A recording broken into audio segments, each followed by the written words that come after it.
Hi friends, welcome to the channel JIV and CIV Made Simple. So in this video we are going to revise our human resource management module A completely. यानी module A का complete revision session है दोस्तों। Complete revision में आप जितने भी important points हैं आपके मॉड्यूल ए में जो हमारा पहला 5 यूनिट है नॉलेज मैनेजमेंट तक सभी को हम कवर करेंगे और सारे इंपॉर्टेंट पॉइंट्स को कवर करेंगे। स्पेसिफिकली यदि हमारा जो प्रीवियस ईयर में सवाल पूछा गया उसमें मैं ज़्यादा जोर डालूंगा क्योंकि मैंने उसको ध्यान में रखते हुए इस पीडीएफ को बनाया है। लास्ट 3 से 4 साल में जो एचआरएम से सवाल पूछे गए हैं उसको ध्यान में रखते हुए इस पीडीएफ को बनाया गया है। चलिए शुरुआत करते हैं हम लोग सबसे पहले यूनिट 1 से। तो यूनिट 1 में सबसे पहले जो हमें ध्यान देने वाली बात है वो है हमारा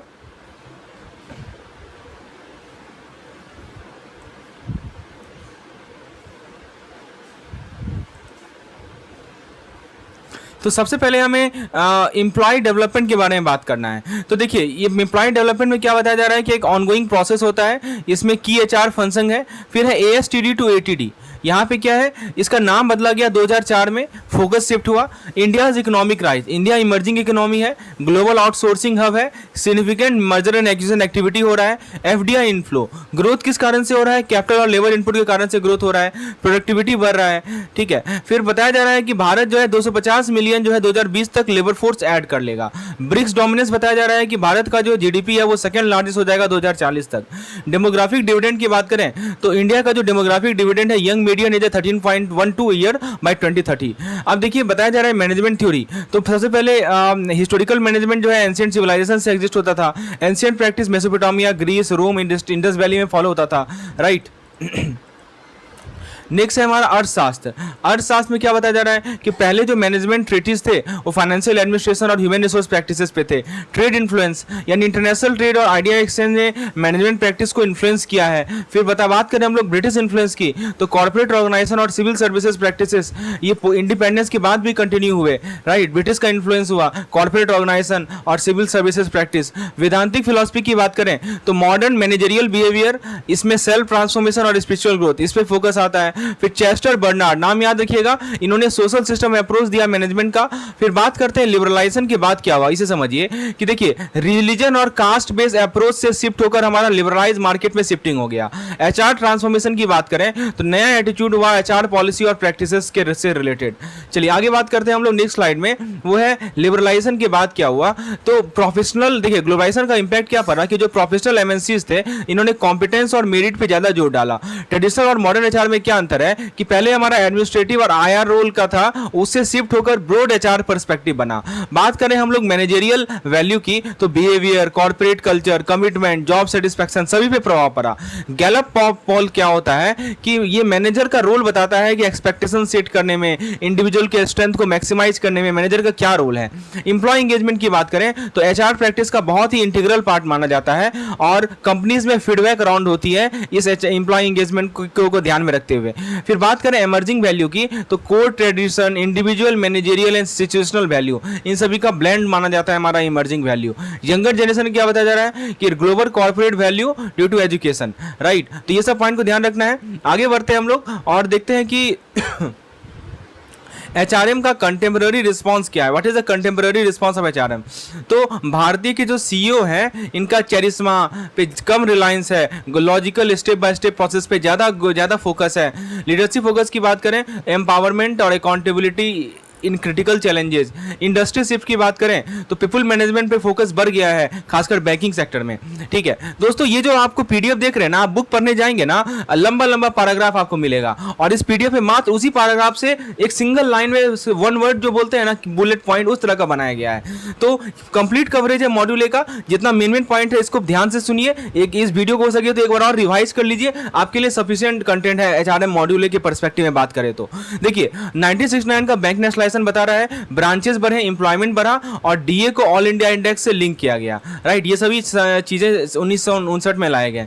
फिर देखिए बात करें हम लोग ब्रांच एक्सपेंशन की तो ब्रांचेस बढ़े, एम्प्लॉय बढ़ा, पब्लिक सेक्टर डोमिनेट हुआ 1990 तक, राइट। फिर उसके बाद हमारा लिबरलाइजेशन 1990 में बात की जा रही है कि जो प्राइवेट और फॉरेन बैंक है इसको लाया गया, एचआर प्रैक्टिसेस लाया गया, इकोनॉमिक ट्रांसफॉर्मेशन आया, नरसिम्हन कमेटी में नए प्राइवेट बैंक आए, रिटेल बैंकिंग को टेक्नोलॉजी के साथ जोड़ा गया।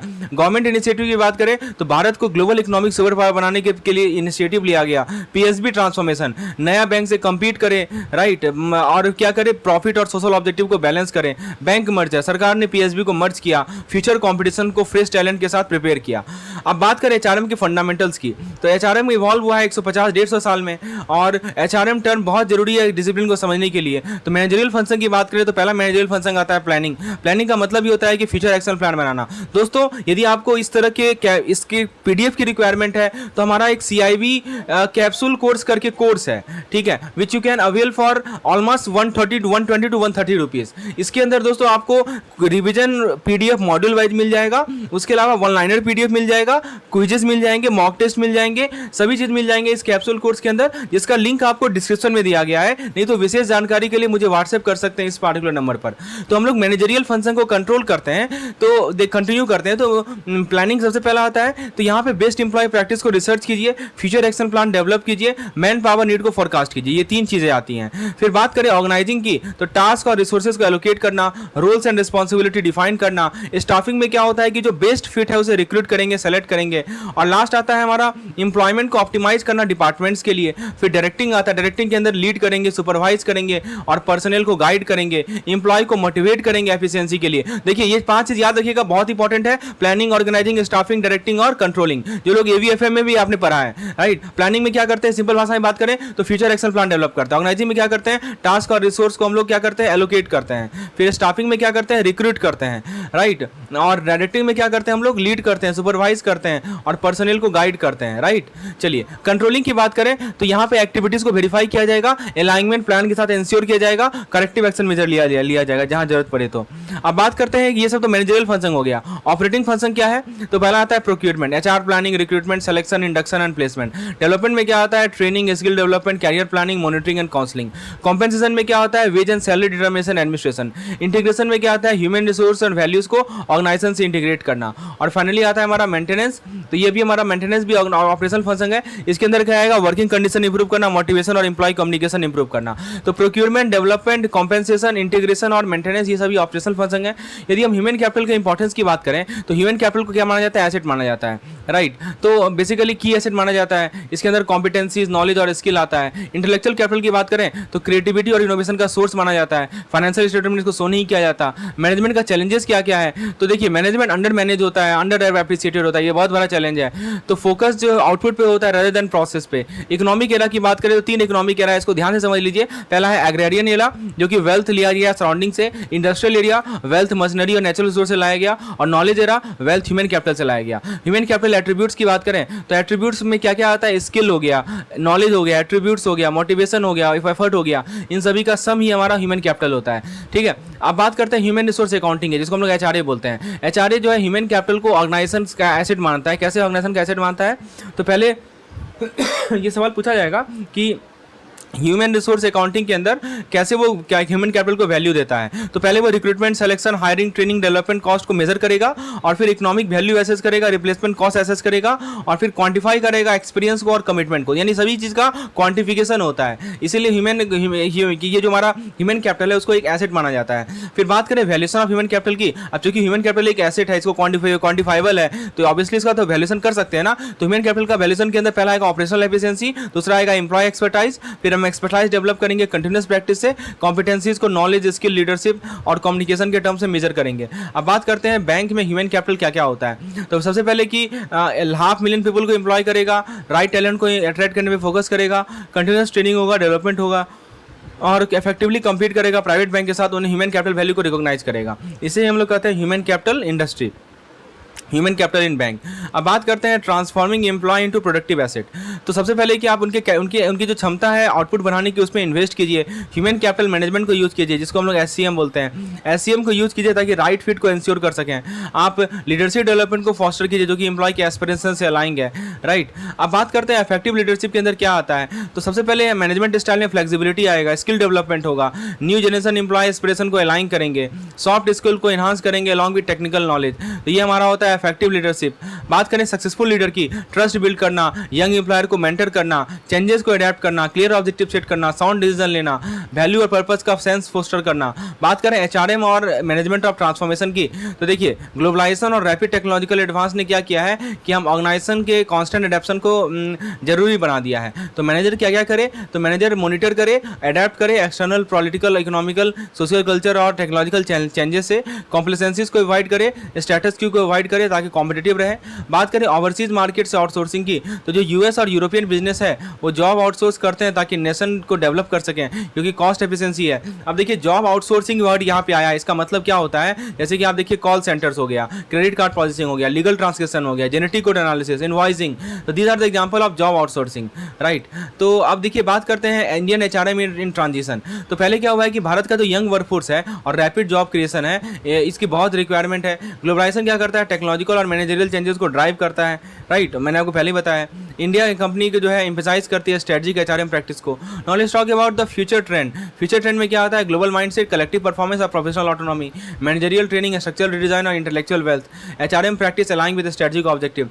अब देखिए एक होता है इंडस्ट्रियल रिलेशन का क्या रोल है। क्या कहा जा रहा है कि इंडस्ट्रियल रिलेशन भारत में इवॉल्व हो रहा है। क्या कारण से इवॉल्व हो रहा है, पहला कारण ये है कि हमारा जो ट्रेडिशनल यूनियन का इन्फ्लुएंस है वो कम हो रहा है, नए इंडस्ट्री इमर्ज हो रहे हैं, वर्क कल्चर चेंज हो रहा है, एम्प्लॉय प्रेफरेंस चेंज हो रहा है। अब जो हमारे नए जनरेशन एम्प्लॉय हैं इसके बारे में देखिए क्या बताया जा रहा है कि इनको यूनियनाइजेशन कम पसंद है, फ्रीक्वेंट जॉब चेंज कम पसंद है, और फ्रीक्वेंट जॉब चेंज ये करते हैं, फिर दोस्तों प्रीफर करते हैं ये फ्रीक्वेंट जॉब चेंज, ये ट्रेड यूनियन को फोकस करते हैं ताकि अपने रूल्स एंड स्ट्रेटजी को रिडिफाइन कर सकें। यदि एचआरएम के डेवलपमेंट की बात करें तो एचआरएम ट्रेडिशनल पर्सनलाइज्ड डिपार्टमेंट से इवॉल्व हुआ है, लेकिन अभी भी कुछ ओल्ड प्रैक्टिस को फॉलो किया जाता है। यदि हम की एचआरएम प्रैक्टिसेस की बात करें भारतीय संस्था में, पहला आता है हमारा जॉब डिस्क्रिप्शन, यानी फॉर्मल रोल का हाई परसेंटेज होना, फिर रिक्रूटमेंट आता है, आप जानते हैं रिक्रूटमेंट होता है कि हायरिंग करना, राइट। फिर नेक्स्ट पॉइंट है हमारा कॉम्पेंसेशन, फिर ट्रेनिंग एंड कॉम्पेंसेशन आप समझते होंगे, राइट। फिर आता है हमारा training and development. Training and development के बाद आएगा हमारा परफॉर्मेंस अप्रेजल, यानी low formal appraisal coverage, promotion and reward, यानी कि प्रमोशन रिवार्ड कैसे होता है कि सीनियरिटी बेसिस पे होता है पब्लिक सेक्टर में, और वॉलंटरी रिटायरमेंट स्कीम है कैरियर प्लानिंग में। जेंडर इक्विटी की बात करें तो जेंडर इक्विटी में क्या है कि कोर्ट रूलिंग और लेजिस्लेशन के द्वारा ड्राइव किया जाता है। अब देखते हैं कि एचआर मैनेजमेंट में नया इंसाइट क्या आया है। तो पहला है कंटेम्प्रेरी इशू। पहला सवाल ये उठता है कि इंडिया के एचआरएम में क्या क्या इशूज हैं। देखिए कुछ इशू का मैं आपको नाम बता रहा हूँ। पहला इशू है हमारा इंटरनेशनलाइजेशन, मतलब क्या होता है कि ग्लोबलाइजेशन एचआरएम को चैलेंज किया। दूसरा इशू है हमारा workforce change, dual career couple, younger workforce, working mother, educated employ with new expectation, ये सभी वर्कफोर्स में चेंजेस आए हैं। तीसरा है हमारा यूनियन डायनेमिक्स, मतलब क्या हुआ कि यूनियन का रिलेवेंस डिक्लाइन होते जा रहा है। एचआर को प्रोएक्टिव इंडस्ट्रियल रिलेशन चाहिए। मैनेजरियल का फोकस, मैनेजर अलाइन करेंगे रोल को ताकि इन्हांस कर सके कैपेबिलिटीज को। वुमेन एम्प्लॉय, वुमेन का प्रोडक्टिविटी में इंक्रीज रोल होना, ये भी एक बहुत बड़ा कारण है शिफ्ट होने का एचआरएम के प्रैक्टिसेस को। एम्प्लॉय के लॉयलिटी को, अब जो नए एम्प्लॉय हैं ये कॉम्पेंसेशन और जॉब सेटिस्फैक्शन को वैल्यू करते हैं और जॉब सिक्योरिटी, ठीक है। तो इसीलिए फ्रीक्वेंट जॉब चेंज बहुत कॉमन हो गया है। अब बात करते हैं मून लाइटिंग की। मून लाइटिंग का मतलब क्या होता है कि एम्प्लॉय एडिशनल जॉब लेते हैं अपने प्राइमरी एम्प्लॉयमेंट के अलावा। ये हमारे आईटी इंडस्ट्री में बहुत कॉमन है। यदि एचआरएम के डेवलपमेंट की बात करें तो ये तो मैंने आपको पहले बता दिया। I think it is repeated, ये रिपीट हो गया है, इसको मैं स्किप करता हूं। चलिए मून लाइटिंग मैंने आपको बताया। अब यदि करंट रिसर्च की बात करें तो देखिए इंडिया का जो एचआर कैपेबिलिटी है वो वीकर है as compare to other Asian country due to varied firm type and result difference. तो पूछा जाए भारत का एचआर कैपेबिलिटी दूसरे एशियन काउंटर पार्ट से वीकर है। इसमें पहला कारण है यथ एम्प्लॉयमेंट, दूसरा कारण है ट्रेनिंग नॉन रेगुलर एम्प्लॉय। आप ऑब्वियसली बात समझाने की आवश्यकता है नहीं। अब देखिए एचआरएम, पीएम और एचआरडी दोनों में क्या अंतर होता है। देखिए दोस्तों बताया जा रहा है कि एचआर जो है वो हमारा कैसे इवॉल्व हुआ है, लेबर मैनेजमेंट से इवॉल्व हुआ है, जिसका फोकस होता है एम्प्लॉय वेलफेयर और इंडस्ट्रियल रिलेशन पे फोकस करना। यदि हम मॉडर्न फोकस की बात करें तो मॉडर्न फोकस क्या है कि ये प्रोडक्टिविटी को पे जोर डालता है, सिलेक्शन स्टेप पे जोर डालता है, ट्रेनिंग प्रोग्राम पे जोर डालता है, ठीक है। करंट ट्रेंड क्या है, what is the current trend right now. तो करंट ट्रेंड है कि हम इंडिविजुअल के कंट्रीब्यूशन को वैल्यू करें बियॉन्ड जॉब सेटिस्फैक्शन। तो पहले इवॉल्व कैसे हुआ एचआरएम, पीएम और एचआरडी। तो बेसिक एडमिनिस्ट्रेटिव टास्क से लेकर comprehensive human capital management, right, SCM बोलते हैं इसको, ह्यूमन कैपिटल मैनेजमेंट। एचआरएम का ट्रांजिशन की बात करें तो पर्सनल डेवलपमेंट बैंक को अब एचआर डिपार्टमेंट हो गया है, राइट। फोकस क्या होता है कि यहाँ पे फोकस इस बात पे होता है कि स्ट्रक्चर्ड कैरियर डेवलपमेंट हो, परफॉर्मेंस मैनेजमेंट हो, हम एम्प्लॉय को एसेट के रूप में देखें। एचआरडी प्रोफेशनल के रोल की बात करें तो पहला होता है हमारा स्ट्रेटजिक अलाइनमेंट, यानी मैनेजमेंट के साथ कोलैबोरेट कीजिए ताकि एचआर स्ट्रेटजी को बिजनेस गोल के साथ अलाइन कर सकें। ऑर्गेनाइजेशन स्ट्रक्चर, क्लियर कम्युनिकेशन और कोऑर्डिनेशन होना चाहिए। रिक्रूटमेंट एंड डाउनसाइजिंग, आप स्टाफिंग नीड को मैनेज कीजिए इकोनॉमिक फ्लक्चुएशन के दौरान। These are the points. बात करते हैं की रिस्पॉन्सिबिलिटीज की। मैंने पहले ही बताया, planning, staffing, employee development, performance management, employee reward, quality of work life. Planning में फोरकास्टिंग किया जाएगा, मैन पावर नीड को प्लान किया जाएगा। स्टाफिंग के अंदर राइट कॉम्पिटेंसी मिक्स इंश्योर किया जाएगा। इकोनॉमिक डेवलपमेंट में इफेक्टिव ट्रेनिंग आएगा। परफॉर्मेंस मैनेजमेंट में परफॉर्मेंस को कॉर्पोरेट गोल से लिंक किया जाएगा। एम्प्लॉय रिवार्ड में परफॉर्मेंस बेस्ड इंसेंटिव आएगा जिसको हम लोग पीएलआई बोलते हैं। और क्वालिटी ऑफ वर्क लाइफ में हम वर्क लाइफ डिसिप्लिन को अडेप्ट करेंगे। ये सभी की रिस्पॉन्सिबिलिटीज होते हैं हमारे एचआरडी प्रोफेशनल के। यदि हम बात करें रिस्पॉन्सिबिलिटीज एंड टास्क की, अभी हमने डिस्कस किया एचआरपी जिसको बोलते हैं। एचआरपी होता है ह्यूमन रिसोर्स प्लानिंग, ठीक है। ये पॉलिसी को कंपनी के ऑब्जेक्टिव के साथ अलाइन करता है। अब देखिए एचआरए में कुछ की स्टडीज और थ्योरीज हैं। पहला है हमारा लिकर्ट एंड स्टॉटगिल, तो इनका क्या कहना है कि वर्क एनवायरनमेंट और प्रोडक्टिविटी पे। तीसरा है हमारा मैकग्रॉ एथोरी action theory Y, McClelland achievement motivation, Herzberg motivation hygiene theory, एग्रेडिस जॉब एनरिचमेंट। देखिए दोस्तों, मैं आपको फिर से रिपीट कर दूं, इतना शॉर्ट सिंपल क्रस्प में आपको बुक में नहीं मिलने वाला है। और ये मैंने बुक को 2-3 बार पढ़कर उसमें जो की पॉइंट्स है कहीं नहीं, कुछ भी नहीं छूटा। यदि आप इतना कवर करते हैं ना, मोर देन सफिशिएंट है। इसको याद कर लीजिए, बहुत इंपॉर्टेंट है। बात करते हैं रिक्रूटमेंट एंड सिलेक्शन की, तो देखिए एडमिन फिलिपो ये कहते हैं कि रिक्रूटमेंट के अंदर हम प्रोएक्टिव एम्प्लॉय को खोजते हैं और इंकरेज करते हैं कि वो जॉब के लिए अप्लाई करे ऑर्गेनाइजेशन में, राइट। आगे बात करते हैं सिलेक्शन। सिलेक्शन का मतलब कि हम एप्लीकेंट के बीच में डिफ्रेंशिएशन करते हैं ताकि जो मोस्ट सुटेबल कैंडिडेट है उसको हायर कर सकें। परफॉर्मेंस मैनेजमेंट में आता है प्रोसेस रिव्यू, आप टास्क को अलाइन कीजिए कंपनी के स्ट्रेटजी के साथ। आप पीरियडिक रिव्यू और करेक्शन को इंप्लीमेंट कीजिए। बात करें हम लोग ट्रेनिंग एंड डेवलपमेंट की, तो ट्रेनिंग एंड डेवलपमेंट के अंदर क्या होता है कि आप डिजाइन कीजिए, इंप्लीमेंट कीजिए annual staff career development plan. Compensation reward में पहला आता है कि रिमनरेशन, तो आप डेवलप कीजिए और अपडेट कीजिए कॉम्पिटिटिव रिमनरेशन स्ट्रेटजी। इंसेंटिव प्लानिंग का मतलब कि आप रिवार्ड को परफॉर्मेंस से लिंक कीजिए, right. This are the points. अब एक पॉइंट है जो कि बताया जा रहा है, management maintaining quality of work life and discipline, तो स्ट्रेटजीज को डेवलप कीजिए और इंप्लीमेंट कीजिए एम्प्लॉय रिटेंशन के लिए। स्टैट्यूटरी कॉम्प्लायंस को मॉनिटर कीजिए, इंश्योर कीजिए वर्क लाइफ बैलेंस हो।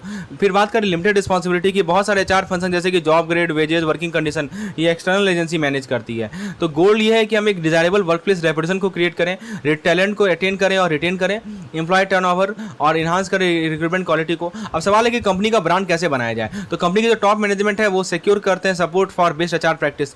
ब्रांड ऑब्जेक्टिव सेट किया जाए, यानी डिजायर एम्प्लॉयमेंट ब्रांड क्या इमेज क्या होना चाहिए उसको डिफाइन करना है। फिर हम बेस्ट प्रैक्टिस को इंप्लीमेंट करें, हम freedom of work, good culture, leadership opportunities सभी फोकस करें। Flexibility of timing, challenge, responsibility, job security, work life balance. अब देखिए 2022 का जो फॉर्च्यून 100 बेस्ट कंपनी थी, सिस्को, हिल्टन या अदर, तो basically leadership, potential, faith and organisation, इस पे इसका लिस्टिंग हुआ। तो चाहे be a good employer to retain employee, satisfy employee, right. बात करें हम लोग एम्प्लॉय ब्रांडिंग की, तो एम्प्लॉय ब्रांडिंग के अंदर क्या होता है कि आप जॉब अपनी को एडवर्टाइज करेंगे, पीआर यूज करेंगे, ऑनलाइन स्ट्रेटजी यूज करेंगे। Infosys, Accenture, Tata group, state Bank of India, ये सब एग्जांपल है स्ट्रॉन्ग एम्प्लॉयर ब्रांडिंग की। पीएसबी की बात करें तो इनमें यूनिफॉर्म कंपेंसेशन होगा, डिफरेंशिएटर होता है इकोनॉमिक ट्रीटमेंट एंड मोटिवेशन, क्योंकि कंपेंसेशन तो सबको बराबर मिलता है, लेकिन डिफरेंशिएटर क्या होता है कि किसी को ज़्यादा ट्रीटमेंट मिलता है, किसी को मोटिवेशन ज़्यादा मिलता है। फिर बात करें हम लोग एचआर इन बैंकिंग की, तो रिफॉर्म के कारण नया प्राइवेट सेक्टर बैंक आया, टेक्नोलॉजी पे फोकस हुआ, न्यू वर्क स्टाइल हुआ, vital HR role in training. अब बात करें major restructuring programme in bank like State Bank of India, और कुछ बिजनेस मॉडल के बारे में बताया जा रहा है जो कि डायनेमिक इनोवेटिव एचआर प्रोफेशनल को डिमांड करता है। एचआर हेड का क्या रोल है, पहले वो टैलेंट को एक्वायर करेगा, वो रिक्रूटमेंट रोड मैप डेवलप करता है। हम लोग एचआर की एक्विजिशन की, टैलेंट एक्विजिशन की बात कर रहे हैं। एचआर हेड का रोल है कि टैलेंट को एक्वायर करेगा, राइट। फिर उसके बाद नेक्स्ट रोल है ऑर्गेनाइजेशन को डेवलप करेगा, लीडरशिप में कि इंटरनल कंसल्टेंट की तरह काम करता है, राइट। और उसके बाद हमारा बिजनेस पार्टनर की तरह काम करेगा। और नया रोल जो एचआर मैनेजमेंट का है वो देखिए, पहला वो काउंसलर की तरह काम करेगा। काउंसलर का मतलब कि personal counselling, health counselling, career consultant. और मेडिटेटर की तरह काम करेगा, डिस्प्यूट रिजॉल्व करेगा, यूनियन को हैंडल करेगा। तो प्रॉब्लम सॉल्वर होता है, वो एड्रेस करता है, engage, we are talking about HR manager, HR head, तो एंगेजमेंट और लॉन्ग टर्म प्लानिंग इशूज़ को एड्रेस करेगा। एक होता है चेंज एजेंट। चेंज एजेंट का मतलब क्या होता है कि यहाँ पे इंस्टीट्यूशनल चेंज को इंप्लीमेंट करना और डेवलप करना प्रोग्राम को, ये क्रूशियल होता है हमारे पीएसयू बैंक में, जहाँ पे टेक ट्रांसफॉर्मेशन है, राइट। फिर हमारा आता है management of man power resource, यानी लोगों के मैनेजमेंट को इंडिविजुअल, ग्रुप और ऑर्गेनाइजेशन लेवल पे हैंडल करना। यदि हम एचआर मैनेजर के फ्यूचर रोल की बात करें तो देखिए यहाँ पे कुछ रोल दिया हुआ है, इसको एक बार देख लीजिए, उतना ये सब इंपॉर्टेंट है क्या क्या रोल दिया हुआ है। आप देख सकते हैं प्रोटेक्ट करना, इन्हांस करना ह्यूमन नॉन रिसोर्स को, इसको एक बार देख लीजिए, इंपॉर्टेंट है। क्वालिटीज़ की बात करें एचआर प्रोफेशनल की, वो गुड लीडरशिप ट्रेट होना चाहिए, इम्पार्शियल होना चाहिए, ऑनेस्ट होना चाहिए। फिर उसके बाद दोस्तों ह्यूमन साइकोलॉजी को समझे, पॉजिटिव माइंडसेट हो, एनोनिमिटी के रिगार्डिंग पैसन हो। यदि हम एचआरएम में एथिक्स की बात करें, सो एथिक्स इन एचआरएम क्या होता है दोस्तों, try to understand. So what is ethics in HRM? तो एथिक्स में देखिए, एथिकल एचआरएम क्या करता है कि वर्कफोर्स की क्वालिटी को बढ़ाता है, इनोवेशन इन्हांस करेगा, ब्रांड एम्बेसडर की तरह काम करेगा। सीएसआर प्रैक्टिस में क्या होता है, value human capital, save work place and work life balance. Ethical HR practice के कारण क्या होगा, एम्प्लॉय एंगेजमेंट बढ़ेगा। और जो हमारा एथिकल एचआरएम बेनिफिट है उसको हम लोग एनुअल रिपोर्ट में रिपोर्ट करते हैं। एथिकल एचआरएम के अंदर एफर्मेटिव मोरल ऑब्लिगेशन आता है, ठीक है, ताकि हम इक्वालिटी और जस्टिस को मेंटेन करें। दिस इज द पॉइंट, ठीक है। We are talking about the ethical HRM. उसके बाद दोस्तों लॉन्ग टर्म ट्रस्ट डेवलप होगा, लॉयल्टी डेवलप होगा, ethical treatment of employee. Ethics की क्या जरूरी है, तो ऑर्गेनाइजेशन परफॉर्मेंस को क्रिटिकल के लिए बहुत जरूरी है। Well motivated highly trained employee बनते हैं हमारे एथिकल एचआरएम से।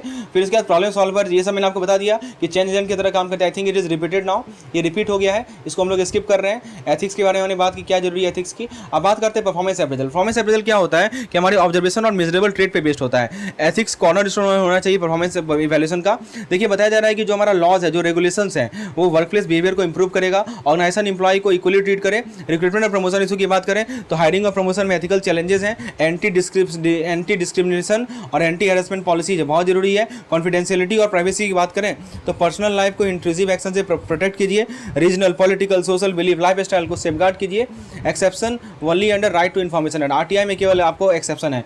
अब देखिए ऑर्गेनाइजेशन बिहेवियर की बात करते हैं, यूनिट 2 में ये स्टडी करता है कि कैसे एम्प्लॉय का एक्शन कंपनी के परफॉर्मेंस को इंपैक्ट करेगा। तो इंडिविजुअल से लेकर ग्रुप बिहेवियर में फोकस शिफ्ट हो गया है। मॉडर्न अप्रोच है मोटिवेटिंग और एम्प्लॉय को मोटिवेट पे ज़्यादा जोर दिया जाता है। ऑर्गेनाइजेशन चार्ट एक विजुअल रिप्रेजेंटेशन होता है फॉर्मल स्ट्रक्चर का, ये आपको चेन ऑफ कमांड शो करता है और जॉब टाइटल शो करेगा। हायरार्की, अथॉरिटी और रिस्पांसिबिलिटी ऑफ ऑर्गेनाइजेशन चार्ट के माध्यम से समझ सकते हैं। टाइप्स की बात करें, एक होता है मास्टर चार्ट जो कंप्लीट ऑर्गेनाइजेशन के लिए होता है, और एक होता है हमारा सप्लीमेंट्री चार्ट जो स्पेसिफिक डिपार्टमेंट के लिए होता है। फॉर्मल ऑर्गेनाइजेशन क्या होता है, स्ट्रक्चर होते हैं, क्लियर रूल्स एंड अथॉरिटी होता है और इनका फोकस होता है कॉमन ऑब्जेक्टिव अचीव करना। इनफॉर्मल ऑर्गेनाइजेशन को सोशल इंटरेक्शन के माध्यम से बनता है, फ्लेक्सिबल होता है, डायनेमिक होता है। इनफॉर्मल हमारा सपोर्ट करेगा, कॉन्फ्लिक्ट करेगा फॉर्मल गोल से। दोस्तों ये वीडियो चूंकि हमारा क्विक रिवीजन सेशन है इसलिए मैं थोड़ा फास्ट चल रहा हूँ। यदि आपको कंप्लीट वीडियोज की रिक्वायरमेंट है पूरे एचआरएम को कंप्लीटली सिलेबस को पढ़ने के लिए तो हम मुझे व्हाट्सएप करें इस नंबर पर, नंबर आपके स्क्रीन पर है, मैं आपको वीडियो प्लान प्रोवाइड करूंगा। मैट्रिक्स स्ट्रक्चर की बात करें तो मैट्रिक्स स्ट्रक्चर में क्या है कि टीम जो है मल्टीपल मैनेजर को रिपोर्ट करेंगे, प्रोजेक्ट को कंबाइन करेंगे और फिर हम लोग इंश्योर करेंगे एफिशिएंट यूज ऑफ पर्सनल का।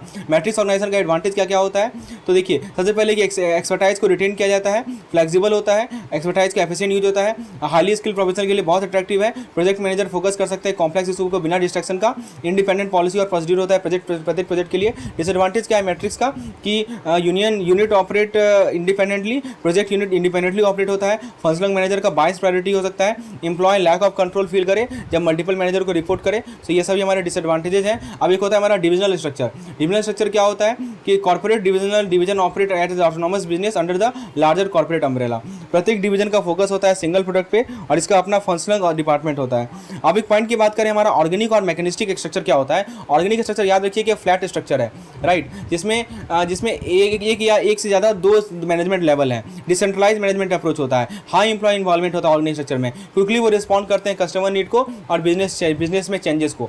मैकेनिस्टिक स्ट्रक्चर में क्या होता है कि टॉल स्ट्रक्चर होता है और क्लियर चेन ऑफ कमांड होता है, मैक्स वेबर थ्योरी के बेस है, सेंट्रलाइज पावर होता है, रिजिड रूल है, रेगुलेशन है, लेस इफेक्टिव है विद मॉडर्न ऑर्गेनाइजेशन स्ट्रक्चर। एक होता है हमारा फंक्शनल स्ट्रक्चर, यहाँ पे हम क्या करते हैं कि सिमिलर ऑक्यूपेशनल स्पेशलिटी को ग्रुप कर देते हैं कॉमन हेडिंग के अंदर, जैसे फाइनेंस, मार्केटिंग, एचआर, ठीक है। रिस्क क्या है कि डिपार्टमेंट जो है ओवरऑल ऑर्गेनाइजेशन गोल के साइड को लूज कर देंगे। देखिए ऑर्गेनाइजेशन स्ट्रक्चर यदि हमें डिजाइन करना है तो पहले आप की एक्टिविटीज़ को आइडेंटिफाई कीजिए, फिर हम की एक्टिविटीज़ को ग्रुपिंग करेंगे, फिर हम डिसीजन लेंगे जो कि हमें हर एक लेवल पे लेना पड़ेगा और फिर जॉब रिलेशनशिप को एनालाइज करेंगे, ठीक है। उसके बाद पांचवा क्या करेंगे, डेलीगेट करेंगे एप्रोप्रिएट अथॉरिटी फॉर इंडिविजुअल। एक होता है हमारा पर्सन जॉब फिट, क्या होता है समझिए कि right person for the right job. तो चैलेंजेस क्या है, सबसे बड़ा चैलेंज है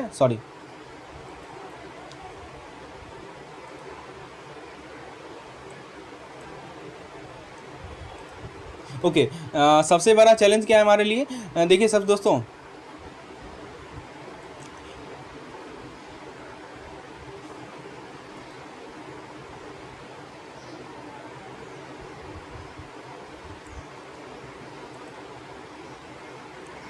तो सबसे पहला आता है हमारा द पर्सन जॉब फिट।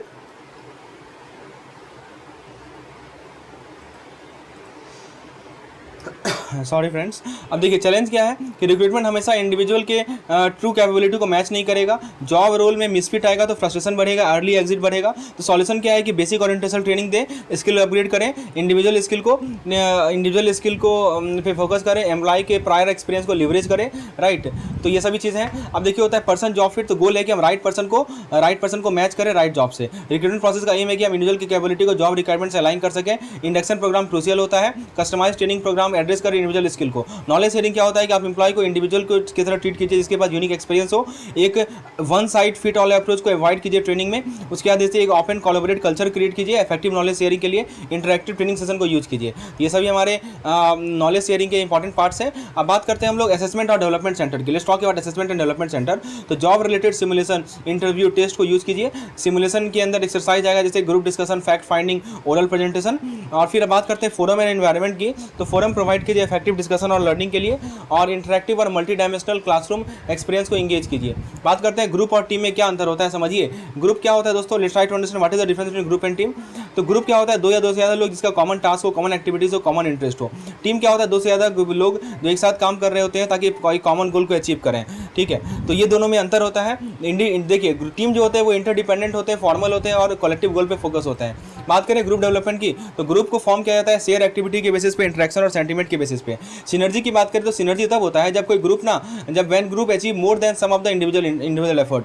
मतलब कि इंडिविजुअल एफर्ट को जोड़ दिया जाए तो जो ग्रुप अचीव कर रहा है उससे ज़्यादा हो तो सिनर्जी कहते हैं इसको। तो ग्रुप एक इंपॉर्टेंट टास्क को एकम्प्लिश करे और हाई क्वालिटी वर्कफोर्स को मेंटेन करे। एक होता है ग्रुप डेवलपमेंट। तो एक एक्टिविटी बेस क्यों बनता है ग्रुप और कैसे बनता है, तो इंडिविजुअल ग्रुप बनाते हैं शेयर एक्टिविटी के बेसिस पर ताकि इंटरेक्शन बढ़ा सके, एटीट्यूड बढ़ा सके। ये पॉइंट है। अब बात करते हैं हम लोग सोशल एक्सचेंज थ्योरी। क्या कहता है कि रिलेशनशिप जो बनता है ना वो किसके बेसिस से बनता है, म्यूचुअली बेनिफिट एक्सचेंज पे बेसिस से बनता है, ट्रस्ट और ऑब्लिगेशन से ड्राइव होता है। एक है हमारा टकमैन थ्योरी, बहुत इंपॉर्टेंट थ्योरी है ग्रुप डेवलपमेंट का स्टेजेस। पहला होता है फॉर्मिंग जो कि कंफ्यूजन और अनसर्टेनिटी का इसका कैरेक्टरिस्टिक्स होता है। फिर होता है स्टॉर्मिंग यानी डिसएग्रीमेंट और कॉन्फ्लिक्ट का हाई लेवल होता है यहाँ पे। फिर होता है हमारा नॉर्मिंग यानी हम इंडिविजुअल डिफरेंस को रिकॉग्नाइज करते हैं और शेयर एक्सपेक्टेशन को रिकॉग्नाइज करते हैं। फिर आता है हमारा परफॉर्मिंग के अंदर ग्रुप मैच्योर हो जाता है, कोहेसिव हो जाता है और इफेक्टिव होता है टास्क को अचीव करने में। तो फॉर्मिंग, स्टॉर्मिंग, नॉर्मिंग, परफॉर्मिंग। और फिर क्या आता है हमारा एडजॉर्निंग यानी ग्रुप डिसबैंड हो जाएगा अपने गोल को अचीव करने के बाद। यदि ग्रुप्स के टाइप की बात करें, होता है फॉर्मल ग्रुप को एस्टैब्लिश किया जाता है ऑर्गेनाइजेशन के द्वारा ताकि स्पेसिफिक गोल को अचीव कर सके, जैसे कि कमांड ग्रुप हो गया, टास्क ग्रुप हो गया, फर्स्ट ग्रुप हो गया। ये सभी एग्जांपल है हमारे फॉर्मल ग्रुप के। एक होता है हमारा इनफॉर्मल ग्रुप को फॉर्म किया जाता है नेचुरली इंडिविजुअल के बीच में बेस्ड ऑन कॉमन इंटरेस्ट, जैसे फ्रेंडशिप ग्रुप हो गया, रेफरेंस ग्रुप हो गया, इंटरेस्ट ग्रुप हो गया। इनफॉर्मल ग्रुप का एडवांटेज क्या है कि देखिए यहाँ पे जॉब कंप्लीशन को फैसिलिटेट करता है इंटरपर्सनल रिलेशनशिप के माध्यम से। इससे क्या होता है कि जो नीड हमारे फॉर्मल ग्रुप के एप्लीकेशन से अनमेट हुआ उसको यहाँ पे सेटिस्फैक्शन मिल जाता है। ग्रुप का मैंने आपको नॉर्म बता दिया। नॉर्म क्या होता है, शेयर्ड बिहेवियर स्टैंडर्ड होता है। ये एक्सेप्टेबल और अनएक्सेप्टेबल बिहेवियर को डिफाइन करेगा, इंश्योर करेगा सर्वाइवल को, प्रेडिक्टेबिलिटी को और वैल्यूज़ को। ग्रुप जो है कन्फर्मिटी को इन्फोर्स करेगा। एक होता है हमारा ग्रुप कोहेसिवनेस। ग्रुप कोहेसिवनेस का मतलब ही होता है बॉन्डिंग और रिटेंशन, राइट। तो entry difficulty, competition, thread, size, time spend together इसके द्वारा प्रभावित होता है। बेनिफिट की बात करें कोहेसिवनेस का तो सेटिस्फैक्शन, लो टर्नओवर, हाई प्रोडक्टिविटी होता है। यहाँ पे सोशल लोफिंग को आप देख लीजिए ताकि कोहेसिवनेस को मेंटेन किया जाए। अब group activities on the 21st century की बात करें, देखिए एक वेब नेटवर्क होता है ग्रुप डिस्कशन का, जैसे प्लेटफॉर्म है Yahoo, Google group, Facebook, LinkedIn. तो ये सब है हमारा प्लेटफॉर्म्स है। अब बात करें ग्रुप इफेक्टिवनेस की, तो ग्रुप इफेक्टिवनेस का पहला पॉइंट है कि ऑर्गेनाइजेशन के गोल को अचीव करे, इंडिविजुअल और ग्रुप पर्पस से फोकस करे, बिहेवियर, एटीट्यूड, एफर्ट इसके द्वारा ये प्रभावित होगा। ग्रुप इफेक्टिवनेस से पहला पॉइंट आता है हमारा प्रोडक्टिविटी क्या होता है कि ग्रुप के आउटपुट का मेजर होता है, एफिशिएंसी होता है। फिर आता है हमारा सेटिस्फैक्शन, फिर attendance, retention, learning and adaptation, physical and mental wellbeing, control and productivity. इसको समझाने की कोई आवश्यकता ही नहीं है क्योंकि ये सब ऑलरेडी अंडरस्टूड है। ग्रुप नॉर्म्स में क्या होता है कि हम बिहेवियर के बारे में जो एक्सपेक्टेशन है, जो शेयर्ड एक्सपेक्टेशन उसको शेयर किया जाता है। ये हमारे कंट्रोल और इफेक्टिवनेस को अफेक्ट करेगा। लीडरशिप क्या होता है कि क्षमता होती है कि हम बिहेवियर को इन्फ्लुएंस कर सके किसी गोल के प्रति। इसके अंदर लीडर होंगे, फॉलोअर होंगे और सिचुएशनल फैक्टर होगा। लीडरशिप एक बिहेवियर है, कोई पोजीशन नहीं है। कैरेक्टरिस्टिक्स की बात करें लीडरशिप का, तो सबसे पहले कि इन्फ्लुएंस करेगा प्रोसेस को, पर्सनल इक्वालिटी, मोटिवेटिंग फॉलोअर, कुछ मैनेजमेंट स्किल आता है जैसे क्रिएटिविटी और इनिशिएटिव, और एक इसके अंदर क्या होता है कि एक लीडर फॉलोअर रिलेशनशिप होता है कॉमन गोल के लिए। लीडर का डेफिनेशन क्या होता है कि जो पावर, कंट्रोल, एबिलिटीज, इंटेलिजेंस और चरिश्मा के द्वारा इन्फ्लुएंस हो।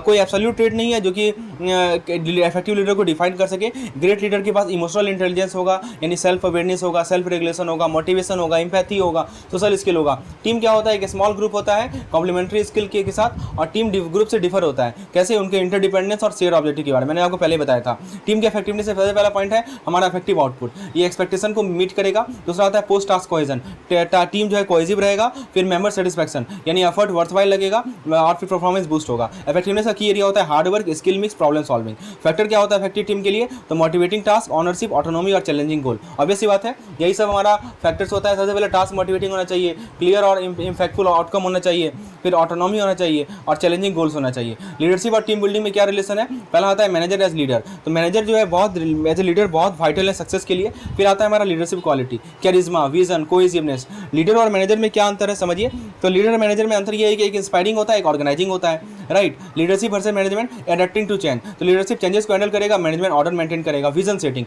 लीडरशिप विजन क्रिएट करेगा, मैनेजमेंट प्लान करता है। इफेक्टिव लीडरशिप का बात करें तो पहले विजन होगा, वैल्यूज होगा, इन्वॉल्वमेंट होगा, सपोर्ट होगा, रिकॉग्निशन होगा। अब यहाँ पे देख सकते हैं लीडर और मैनेजर में क्या अंतर होता है, तो लीडर कन्विंस करता है दूसरे को फॉलो करने के लिए, मैनेजर जो है और दूसरे से काम करवाता है। फिर मोटिवेशन का सोर्स की बात करें तो लीडर जो है सेल्फ मोटिवेटेड गोल होता है, गोल नेसेसिटी से अराइज होता है। मैनेजर के केस में लीडर रिस्क लेता है लेकिन मैनेजर कंट्रोल करता है रिस्क को। लीडर कैओस को टॉलरेट करेगा, डिले करेगा फुल क्लोजर को फुल अंडरस्टैंडिंग के लिए, लेकिन जो है मैनेजर क्या करता है, प्रोसेस को इस्टेब्लिश करता है। बात करें क्वालिटेटिव क्वांटिटेटिव की लीडरशिप डेवलपमेंट की, तो इफेक्टिव लीडर मैनेजर जो होते हैं वो अर्ली सिग्निफिकेंट चैलेंजेस होते हैं उनके कैरियर में, अपॉर्चुनिटी होता है उन्हें लीड करने का, कैरियर एक्सपीरियंस आता है। इफेक्टिव लीडरशिप ट्रेट की बात करें, करेज होगा, ability to generate respect, commitment beyond normal expectation, integrity and honesty, ability to inspire and mobilise other. Leadership style की बात करें तो पहले कोएर्सिव यानी कि इमीडिएट कॉम्प्लायंस, दूसरा होता है अथॉरिटेटिव। देखिए 6 डिस्टिंक्ट लीडरशिप स्टाइल है। पहला है कोएर्सिव यानी हम इमीडिएट कॉम्प्लायंस दो, अथॉरिटेटिव यानी लोगों को मोबिलाइज करें एक विजन के प्रति,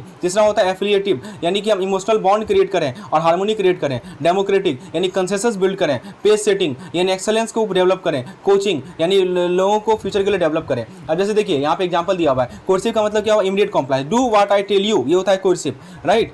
तो जैसे कोई क्राइसिस आ गया तो किक चाहिए, किक स्टार्ट चाहिए, टर्न अराउंड, ठीक है, विद अ प्रॉब्लम विद, तो ये हमारा होता है किसके अंदर, कोएर्सिव के अंदर। फिर आता है हमारा अथॉरिटेटिव यानी लोगों को मोबिलाइज करते हैं, कम विथ मी, राइट। तो सेल्फ कॉन्फिडेंस, एम्पैथी, ये सभी इमोशनल इंटेलिजेंस कॉम्पिटेंस है। सेल्फ कॉन्फिडेंस होगा, एम्पैथी होगा, चेंज कैटलिस्ट होगा। तो जब भी चेंज में एक नया विजन चाहिए तब वहाँ पे हमारा ये आता है अथॉरिटेटिव स्टाइल आता है। क्लियर डायरेक्शन इज नीडेड, जब हमें क्लियर डायरेक्शन चाहिए तो वहाँ पे अथॉरिटेटिव आता है, जैसे कि कम विथ मी। अब बात करते हैं एफिलिएटिव यानी हम हार्मोनी क्रिएट करते हैं, जैसे कि people come first, empathy create करना, तो हम रिफ्ट जो टीम में हो रहा है उसको हील करना है या मोटिवेट करना है लोगों को स्ट्रेसफुल सर्कमस्टांस के दौरान, तब हम एफिलिएटिव का यूज़ करेंगे। हार्मोनी क्रिएट करना, इमोशनल बॉन्ड क्रिएट करना, एम्पैथी, बिल्डिंग रिलेशनशिप, जैसे कि पीपल कम फर्स्ट। उसके बाद आता है डेमोक्रेटिक यानी कि हम कंसेंसस बिल्ड करते हैं पार्टिसिपेशन को। व्हाट डू यू थिंक, तुम क्या सोचते हो, कोलैबोरेटिव होगा, टीम लीडरशिप होगा। इसको यूज़ तब किया जाएगा जब हमें कंसेंसस खरीद लेना है या एम्प्लॉय से हमें इनपुट लेना है। फिर आता है पेस सेटिंग। पेस सेटिंग क्या होता है कि हाई स्टैंडर्ड सेट करना परफॉर्मेंस के लिए, do as I do now, जैसा मैं कर रहा हूँ वैसा ही करो, ये हमारा कंसिस्टेंस होता है। ड्राइव टू अचीव, इसको यूज़ तब किया जाएगा हमें क्विक रिजल्ट चाहिए हाईली मोटिवेटेड और कॉम्पिटेटिव टीम से, ठीक है, तो ये होता है। और फिर लास्ट आता है कोचिंग यानी एम्प्लॉय को हेल्प करें इंप्रूव करने में, यानी कि ट्राई दिस, ऐसे ट्राई करो, ये सब वर्ड याद रखिएगा। इफेक्टिव लीडरशिप की बात करें, मैंने आपको बताया था कि listening and building rapport, team building and consensus, clear vision and accountability set करना, अडैप्टिंग एज नीडेड। अब देखिए एक यहाँ पे नाम दिया गया है आपका हर्से एंड बैंक चार्ट। इनका थ्योरी सजेस्ट करता है कि कोई भी सिंगल लीडरशिप स्टाइल बेस्ड नहीं है, लीडर अपने स्टाइल को अडेप्ट करे based on follower willingness and ability.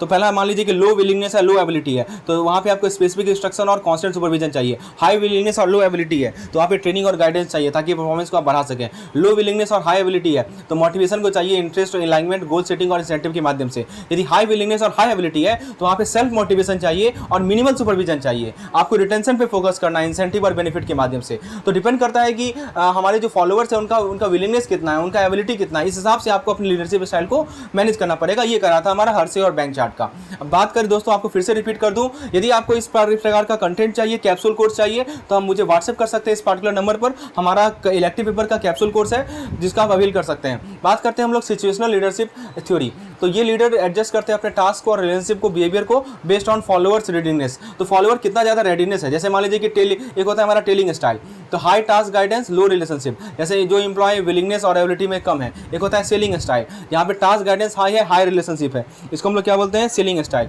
फिर एक होता है हमारा पार्टिसिपेटिंग स्टाइल, लो टास्क गाइडेंस हाई रिलेशनशिप। और फाइनली होता है हमारा डेलीगेटिंग स्टाइल, यहाँ पे टास्क गाइडेंस भी कम होगा, रिलेशनशिप भी कम होगा। अब बात करते हैं managerial grid theory by Blake and Mouton. तो यहाँ पे क्या कहा जा रहा है कि जो लीडरशिप स्टाइल होता है ना, वो concern for people and protection पे बेस्ड होता है। एक होता है हमारा इम्पोवरिस्ड, यानी मान लीजिए कि दोनों के लिए लो कंसर्न हो, पीपल के लिए भी और प्रोटेक्शन के लिए भी। एग्जांपल के तौर पर आप लेजर फेयर लीडरशिप की बात कर सकते हैं। फिर आता है हमारा दूसरा टाइप, हम लोग बात कर रहे हैं ब्लेक एंड मॉर्टन का मैनेजरियल ग्रिड थ्योरी के बारे में। यदि टास्क ओरिएंटेड की बात करें तो प्रोटेक्शन हाई होगा, पीपल लो होगा, ठीक है। ऑटोक्रेटिक लीडरशिप की एग्जांपल तौर पर कंट्री क्लब, हाई पीपल लो प्रोडक्शन, यहाँ पे क्या होगा, पीपल ओरिएंटेड लीडरशिप होगा। टीम बिल्डर, यानी दोनों के लिए हाई कंसर्न होगा, पीपल और प्रोडक्शन दोनों के लिए, यहाँ पे टीम बिल्डिंग लीडरशिप होगा। और एक होता है middle path moderate concern for both, जो कि बैलेंस लीडरशिप है। एक होता है हमारा कॉन्टेम्पोररी लीडरशिप अप्रोच। तो दोस्तों इसमें कहा जा रहा है कि कॉन्टेम्पोररी लीडरशिप अप्रोच में क्या होता है कि ग्लोइंग पर्सपेक्टिव होता है कि leader don't always need to lead from the front और push from the back, but they can effectively lead from the centre. तो जरूरी नहीं है कि आगे रहे या पीछे रहे, बीच से भी लीड कर सकता है। जैसे कि आप गोल और पैरामीटर को सेट कीजिए, ठीक है, उसके बाद कह रहा है कि आप इनोवेशन को इनेबल कीजिए, आप जो है स्टेप फॉरवर्ड कीजिए की मोमेंट में, लीडरशिप स्टाइल को अडेप्ट कीजिए, एम्ब्रेस कीजिए लीडरशिप डाइवर्सिटी को। आप देखिए गोल्डन रूल क्या है लीडरशिप का, वो समझिए कि लीडरशिप का मतलब परसुएजन होता है, कोई डोमिनेशन नहीं होता है। ग्रेट लीडर इंपावर करते हैं दूसरे को और कल्टीवेट करते हैं लीडरशिप क्वालिटी को। तो सबसे पहला कहना है कि ग्रोथ और मोटिवेशन को इंकरेज करना, स्टेप फॉरवर्ड करना की मोमेंट में। मैंने आपको बताया है बहुत सारे स्टाइल्स होते हैं लीडरशिप के। डायनामिक लीडरशिप होना चाहिए, चेंजेस को एम्ब्रेस कीजिए, स्ट्रेटेजिक लीडरशिप होना चाहिए। कभी कभी क्या होता है कि कुछ की स्किल के बारे में बताया जा रहा है, आप यहाँ देख सकते हैं दे आर सर्टन की स्किल, जैसे कि anticipate, challenge, interpret, decide, aligning, learn. एक होता है हमारा ट्रांसफॉर्मेशनल लीडरशिप, ये लाया गया था 1970 में और इफेक्टिव रहा है। इसमें क्या किया, ऑथेंटिक लीडरशिप को इंकरेज किया ताकि हम एम्प्लॉय को इंस्पायर कर सकें। ये फास्ट पेस इंडस्ट्री में बहुत वाइटल है, जैसे कि technology for innovation and agility. Leadership का डेफिनेशन क्या है कि लीडरशिप इन्फ्लुएंस करता है ग्रुप को ताकि कॉमन गोल को अचीव कर सके। ट्रांसफॉर्मेशनल लीडरशिप मैंने आपको क्या होता है, देखिए 4 फैक्टर होता है हमारे ट्रांसफॉर्मेशनल लीडरशिप का। तो लीडरशिप एक एग्जांपल, लीडर एग्जांपल सेट करते हैं स्ट्रॉन्ग कॉर्पोरेट कल्चर से, एम्प्लॉय ओनरशिप और इंडिपेंडेंस से। पहला होता है हमारा इंस्पिरेशनल मोटिवेशन, यानी कि आप टीम स्पिरिट को इंकरेज कीजिए ताकि गोल को अचीव कर सकें, ये होता है हमारा इंस्पिरेशनल मोटिवेशन। दूसरा होता है इंटेलेक्चुअल स्टिमुलेशन, तो आप क्या करते हैं, कॉम्पिटिटिवनेस को प्रमोट करते हैं, क्रिटिकल थिंकिंग और प्रॉब्लम सॉल्विंग को प्रमोट करते हैं। तीसरा होता है हमारा आइडियलाइज इन्फ्लुएंस। इसमें क्या होता है दोस्तों, आइडियलाइज इन्फ्लुएंस में क्या होता है कि एक एग्जाम्पलरी रोल मॉडल की तरह काम करेगा, ट्रीट करेगा प्रत्येक इंडिविजुअल को सेपरेटली। एक आता है हमारा इफेक्टिव ट्रांसफॉर्मेशनल लीडरशिप, तो आप 4 आई को यूटिलाइज कीजिए ताकि ट्रांसफॉर्म कर सकें एसेट को बेटर में, ठीक है। और फिर motivating and positive influencing attitude. एक ट्रांसफॉर्मेशनल लीडरशिप क्वालिटी क्या होगा, motivation, positive attitude, development among subordinate, ठीक है, एग्जाम्पलीफाई मोरल स्टैंडर्ड। अब देखिए ट्रांजेक्शनल और ट्रांसफॉर्मेशनल लीडरशिप में क्या अंतर होता है वो समझ लीजिए, बहुत इंपॉर्टेंट है। ट्रांजेक्शन में क्या होता है कि इंप्लॉय को वो मोटिवेट करता है रिवार्ड और पनिशमेंट के माध्यम से, और सुपरविजन चाहिए होता है ट्रांजेक्शन में। फिर हमें इस ट्रांजेक्शन का फोकस होता है कंसिस्टेंसी और एफिशिएंसी मैनेज करना, जबकि ट्रांसफॉर्मेशनल जो है ना इनोवेशन और एगाइल एनवायरनमेंट पे फोकस करता है। ये एम्प्लॉय को ट्रस्ट करेगा डिसीजन मेकिंग के साथ, एक फ्लेक्सिबल और इटरेटिव प्रोसेस होता है। तो अंतर समझ में आ गया। बेंचमार्किंग क्या होता है, बेंचमार्किंग क्या करता है कि बिजनेस प्रोसेस को कंपेयर करता है, परफॉर्मेंस मैट्रिक्स को कंपेयर करता है इंडस्ट्री के लीडर के साथ। तो हम देखिए कॉबलर के द्वारा ऑरिजिनेट किया गया था, जैसे कि फिट फॉर शूज, और ये परफॉर्मेंस को मेजर करने के लिए कुछ स्पेसिफिक इंडिकेटर होता है जैसे कि कॉस्ट, प्रोडक्टिविटी और क्वालिटी। बेंचमार्किंग या स्ट्रेटेजिक मैनेजमेंट की बात करें तो प्रोसेस को इवैल्यूएट करेगा relative to the best practice company. एक है हमारा बेंचमार्किंग सर्वे रिजल्ट 2008 का आया था, तो एक SWOT एनालिसिस होता है, सर्वे होता है, इनफॉर्मल बेंचमार्किंग होता है, फिर मिशन एंड विजन स्टेटमेंट होता है। तो ये सभी टूल्स हैं, ठीक है। तो आप देखिए बेंचमार्किंग मेथोलॉजी की बात करें तो पहले टिपिकल मेथोलॉजी के अंदर क्या आएगा, पहला आएगा कि प्रॉब्लम को आइडेंटिफाई कीजिए, फिर बेंचमार्किंग इन स्ट्रेटेजिक मैनेजमेंट, यानी कि प्रोसेस को इवैल्यूएट कीजिए, जो कि बेस्ट प्रैक्टिस कंपनी है उसके रिलेटिव आप इवैल्यूएशन कीजिए। बेंचमार्किंग सर्वे का रिजल्ट में आता है पहला SWOT result, benchmarking informal benchmarking, SWOT best practice benchmarking methodology मैंने अभी आपको बताया। पहला आता है प्रोसेस बेंचमार्किंग, यानी कि बिजनेस प्रोसेस को ऑब्जर्व कीजिए, राइट, ताकि जो बेस्ट प्रैक्टिसेस है उसको आइडेंटिफाई कर सके और अडॉप्ट कर सकें। फाइनेंशियल बेंचमार्किंग में क्या होता है कि फाइनेंशियल एनालिसिस को कंपेयर कीजिए परफॉर्मेंस से, ताकि हम कॉम्पिटिटिवनेस और प्रोडक्टिविटी को अचीव कर सकें। तीसरा आता है हमारा परफॉर्मेंस बेंचमार्किंग, यानी प्रोडक्ट और सर्विसेज को कंपेयर कीजिए कॉम्पिटिटर के साथ, ताकि कॉम्पिटिटिव पोजीशन को गेज कर सकें। प्रोडक्ट बेंचमार्किंग के अंदर क्या होता है, हम नए प्रोडक्ट को डिजाइन करेंगे और जो एग्जिस्टिंग प्रोडक्ट है उसे अपग्रेड करेंगे। फंक्शनल बेंचमार्किंग में क्या होता है कि हम स्पेसिफिक फंक्शन को इंप्रूव करेंगे, हम इंडस्ट्री के लीडर के साथ कंपेयर करेंगे। बेस्ट इन क्लास बेंचमार्किंग में क्या होता है कि जो टॉप कॉम्पिटिटर है उसे पढ़ेंगे और टॉप कंपनीज को पढ़ेंगे जो कि पार्टिकुलर एरिया में एक्सेल कर रहे हैं। ऑपरेशनल बेंचमार्किंग में क्या होता है कि हमारे पास जो स्टाफिंग है, हमारे पास जो प्रोडक्टिविटी है, उसे एस्पेक्ट को एनालाइज करेंगे। अब देखिए बेंचमार्किंग में एक पीपल इशू है, इंप्लॉय जो है थ्रेटन फील करते हैं या वरी करते हैं comparison with industry leader. Senior management को क्या करना पड़ता है, प्रोसेस को स्लो करना पड़ता है यदि वो शॉर्टकमिंग एक्सपेक्ट कर रहे हैं। अब यदि हम IT capability in Indian bank की बात करें तो बेंचमार्किंग ऑफ आईटी कैपेबिलिटी, तो भारतीय बैंक जो है ना कंपटीशन के बीच में ग्रो कर रही है। मैकेंसी और कोड ने एक सर्वे कंडक्ट किया ताकि भारत बैंक के कॉम्पिटिटिवनेस और आईटी कैपेबिलिटी को देख सके। तो सर्वे में देखा गया कि इंडियन बैंक का जो आईटी इफेक्टिवनेस है वो वर्ल्ड क्लास है। Cost advantage, avoidance of legacy system. IT effectiveness की बात करें तो भारतीय बैंक आईटी सिस्टम को यूज कर रही है सुपीरियर बिजनेस परफॉर्मेंस के लिए। तो देखिए यही सब सर्वे के हाइलाइट्स हैं कि नए प्राइवेट और फॉरेन बैंक जो आईटी स्पेंड को मैनेज करते हैं अच्छे तरीके से और फोकस करते हैं इनोवेशन और वैल्यू एडेड सर्विसेज पे, जैसे कि एटीएम नेटवर्क को बिल्ड करना। तो ये सब बताया जा रहा है। आईटी बेंचमार्किंग की बात करें तो पहला होता है हमारा system and consumer service channel. तो नए प्राइवेट और पब्लिक सेक्टर बैंक क्या कर रहे हैं कि वो एडवांस सिस्टम को यूज कर रहे हैं, right. They are using advance system for customer service, जैसे कि कॉल सेंटर हो गया, फिर इंटरनेट बैंकिंग हो गया, मोबाइल बैंकिंग हो गया, राइट। तो ये सभी को यूज़ किया जा रहा है हमारे नए ब्रांचेस के द्वारा। उसके बाद ये तो हमारा आईटी बेंचमार्किंग के बारे में बात हो गई। अब आईटी टैलेंट मैनेज, आप देखिए एग्जांपल के तौर पर आप यहाँ पे देख सकते हैं IT talent management, complexity handling, competitive as. अब ऐसे एसबीआई और ब्लॉकचेन आया, ठीक है ना। तो एसबीआई आईबीएम, माइक्रोसॉफ्ट, केपीएमजी के साथ पार्टनर करके ब्लॉकचेन को यूज करके इन्फॉर्मेशन शेयर करती है, फ्रॉड को प्रिवेंट करती है। बैंक ऑफ बड़ौदा का नया प्रोडक्ट है, आप देख सकते हैं यहाँ पे लिखा गया है bank Baroda E business pack and Baroda champs saving account, ठीक है, paperless loan, wealth management, rural banking. तो ये सभी देख सकते हैं कि आईटी का कैसा इन्फ्लुएंस है बैंकों के साथ, कैसे वो आईटी को यूज कर रही है। अब हम लोग बात करते हैं टीक्यूएम। टीक्यूएम क्या होता है, टोटल क्वालिटी मैनेजमेंट। टीक्यूएम एक फिलॉसफी है और एक गाइडिंग प्रिंसिपल का सेट है। इसका एम है कंटिन्यूअस इंप्रूवमेंट पे, क्वांटिटेटिव मेथड के माध्यम से और ह्यूमन रिसोर्स के माध्यम से। पहला प्रिंसिपल होता है इसका कमिटेड मैनेजमेंट। दूसरा होता है हमारा कस्टमर फोकस, राइट। ये सभी प्रिंसिपल्स हैं। तीसरा प्रिंसिपल इसका team work, continuous improvement, benchmarking, supplier relationship, performance measure. पहला पॉइंट आता है हमारा क्वालिटी कॉस्ट। तो क्वालिटी कॉस्ट का मतलब क्या होता है दोस्तों, समझने का प्रयास कीजिए कि जो कॉस्ट हमारे डिफाइंड प्रोडक्ट और सर्विसेज क्वालिटी स्टैंडर्ड से रिलेटेड ना हो। टीक्यूएम का इंप्लीमेंटेशन प्रोसेस की बात करें तो टीक्यूएम में कॉम्प्रिहेंसिव चेंजेस लाया जाता है टेक्नोलॉजी, कल्चर और पॉलिटिक्स और किसी ऑर्गेनाइजेशन में। जैसे टेक्नोलॉजी चैलेंज में लाएगा, जैसे कि क्लाइंट सर्विसिंग को मॉडिफाई करना है, सर्विस डिलीवरी मेथड को मॉडिफाई करना है। कल्चर चैलेंज जैसे कि ऑर्गेनाइजेशन नॉर्म को चेंज करना, वैल्यू बिलीफ को चेंज करना। पॉलिटिकल चेंज जैसे कि डिसीजन मेकिंग प्रोसेस को बदलना। ह्यूमन रिसोर्स सिस्टम जो है टीक्यूएम कल्चर को, तो ये सभी हमारे चेंजेस हैं, राइट। टीक्यूएम में किस प्रकार के चेंजेस आते हैं आप देख सकते हैं, टेक्नोलॉजी, कल्चर, पॉलिटिकल। अब की कंसिडरेशन की बात करें तो पहला आता है हमारा स्ट्रेटेजिक प्लान अलाइनमेंट। तो टीक्यूएम अलाइन करे ऑर्गेनाइजेशन के स्ट्रेटेजिक प्लान के साथ, रिजल्ट ड्रिवन होना चाहिए। इंप्लॉय को एश्योरेंस प्रोवाइड कीजिए। लोगों का एक्सपेक्टेशन क्या है, इंप्लॉय टीक्यूएम को एक दूसरा मैनेजमेंट फेड के रूप में देखते हैं। टीक्यूएम एड्रेस करता है की ऑर्गेनाइजेशनल प्रॉब्लम को, मैनेजमेंट फोकस करते हैं स्टाफ नीड पे और जस्ट बजट पे फोकस ना करें। तो टीक्यूएम के इफेक्टिवनेस की बात करें यदि बैंकिंग सेक्टर में, तो बैंकिंग सेक्टर में फोकस इस पे होता है कि हम सर्विस क्वालिटी को अचीव करें, इन्हांस करें, ताकि सस्टेनेबल डेवलपमेंट और कॉम्पिटिटिव एडवांटेज को अचीव कर सकें। एक होता है हमारा बीपीआर, यानी होता है हमारा बिजनेस प्रोसेस री इंजीनियरिंग। इसका एम होता है कि हम बिजनेस प्रोसेस को रीडिजाइन करें ताकि सिग्निफिकेंट इंप्रूवमेंट ला सके कॉस्ट, क्वालिटी, सर्विस और स्पीड में। इसके अंदर हम कोर प्रोडक्ट को रीथिंक करते हैं ताकि वो ज़्यादा से ज़्यादा कस्टमर वैल्यू को डिलीवर करे। हम टेक्नोलॉजी को यूज करके अपने ऑपरेशन को स्ट्रीमलाइन करते हैं, डिसीजन मेकिंग को स्ट्रीमलाइन करते हैं। हमारा जो ऑर्गेनाइजेशन का लेयर है उसे कम करके हमारे क्रॉस फंक्शनल टीम पे फोकस होता है। अब एक होता है हमारा ISO 9000 सीरीज। तो इसके अंदर हम गाइडेंस प्रोवाइड, ये स्टैंडर्ड गाइडेंस प्रोवाइड करता है क्वालिटी मैनेजमेंट के लिए। बस ये याद रखिए 9000 और ये याद रखिए, दैट्स ऑल। ठीक है, अब देखिए इतना पॉइंट सब लिखा गया है तो इतना उतना पढ़ने का जरूरत नहीं। हाँ, ये QMS याद कर लीजिए। QMS क्या होता है, क्वालिटी मैनेजमेंट सिस्टम, और ये ISO 9001 के अंदर है। तो ये ध्यान रखिएगा कि document what you do and do what you document.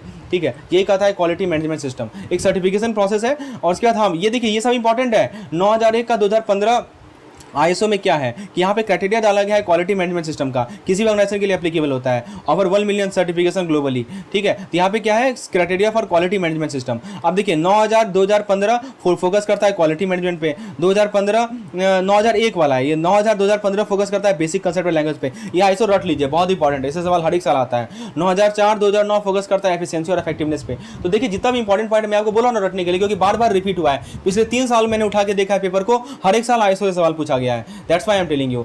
And ISO 2011 का फोकस होता है हमारा इंटरनल और एक्सटर्नल गाइडेंस कैटेगरी पे, ठीक है। तो अब देखिए पोटेंशियल बेनिफिट क्या है 2001 2008 का, एक बार देख लीजिए इसको।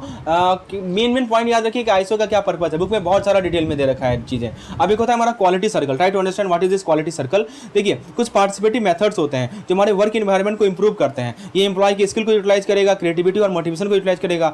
जैसे कि हमारा पोस्ट वर्ल्ड वार 2 जो जापान में आया था क्वालिटी इंप्रूवमेंट के लिए, वो इसका सबसे बेस्ट एग्जांपल है, ठीक है। अब देखिए बात करते हैं हम लोग क्वालिटी सर्कल का ऑब्जेक्टिव क्या है, हमारा एटीट्यूड में चेंज लाना कि आई डू केयर, दूसरा की सेल्फ डेवलपमेंट करना, टीम स्पिरिट डेवलप करना, ऑर्गेनाइजेशन के कल्चर को इंप्रूव करना। ऑर्गेनाइजेशन स्ट्रक्चर यदि बात करें क्वालिटी सर्कल की, तो पहले एक स्टीयरिंग कमेटी होगा, यानी टॉप लेवल पॉलिसीज और प्रोग्राम डायरेक्शन देता है। ये कोऑर्डिनेटर क्या करता है कि फैसिलिटेटर को सुपरवाइज करेगा, फैसिलिटेटर क्या करता है कि सर्कल लीडर को कोऑर्डिनेट करेगा, सर्कल लीडर क्या करता है कि ऑर्गेनाइज करता है और एक्टिविटी को कंडक्ट करता है, और सर्कल मेंबर क्या करता है कि एक्टिव पार्टिसिपेशन लेता है और आइडिया जनरेशन करता है। फिर से रिकॉल कर लें, steering committee, coordinator, facilitator, circle leader और सर्कल मेंबर, ये सभी हमारा ऑर्गेनाइजेशन स्ट्रक्चर है क्वालिटी सर्कल का।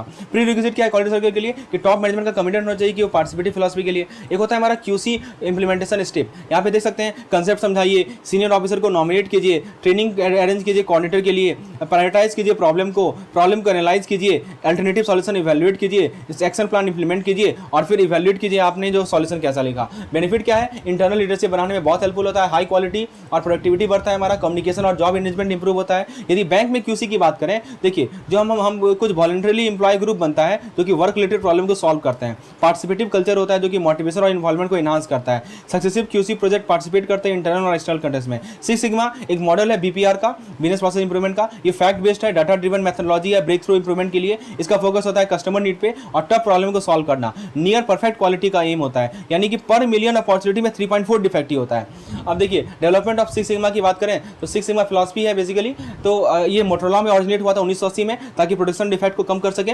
इसका एक्सपेंशन हुआ क्रिटिकल बिजनेस प्रोसेस के लिए, तो इसने जीई येल्डिंग ये सभी कंपनी ने इसे अडॉप्ट किया, ठीक है। अब दोस्तों ये टीम लीडर्स को ट्रेन करना सिक्स सिग्मा मेथोडोलॉजी में एक टीयर ट्रेनिंग सिस्टम होता है, इसको ब्लैक बेल्ट बोलते हैं और ग्रीन बेल्ट बोलते हैं, जो कि हमारे एक्सपर्टाइज के लेवल को इंडिकेट करता है। इसके अंदर हमारा एक्सटेंसिव यूज होता है मेजरमेंट और इंप्रूवमेंट टूल का प्रोसेस क्वालिटी के लिए। हम लोग सिक्स सिग्मा की बात कर रहे हैं। अब देखिए यदि हमें इंप्लीमेंट करना है तो खासकर जो टीम ऑफ मैनेजर होते हैं, खासकर ब्लैक बेल्ट होते हैं, उनकी रिस्पॉन्सिबिलिटी होती है कि प्रोसेस को अच्छे तरीके से समझें, प्रोसेस परफॉर्मेंस को एनालाइज करें और कंट्रोल को यूज करें। देखिए सिक्स सिग्मा का मेथोडोलॉजी दो होता है, एक होता है डीएमएआईसी और एक होता है डीएमआईसीटी। फुल बहुत ही इंपॉर्टेंट है डीएमएआईसी, इसको याद करके जाइए, वेरी वेरी इंपॉर्टेंट। डीएमआईसी का फुल फॉर्म क्या है, define, measure, analyse, improve, control. और एक होता है डीएमएआईसीटी, यानी कि आप ट्रांसफर ऑफ बेस्ट प्रैक्टिस को ऐड कीजिए ताकि लर्निंग को स्प्रेड कर सके ऑर्गेनाइजेशन में।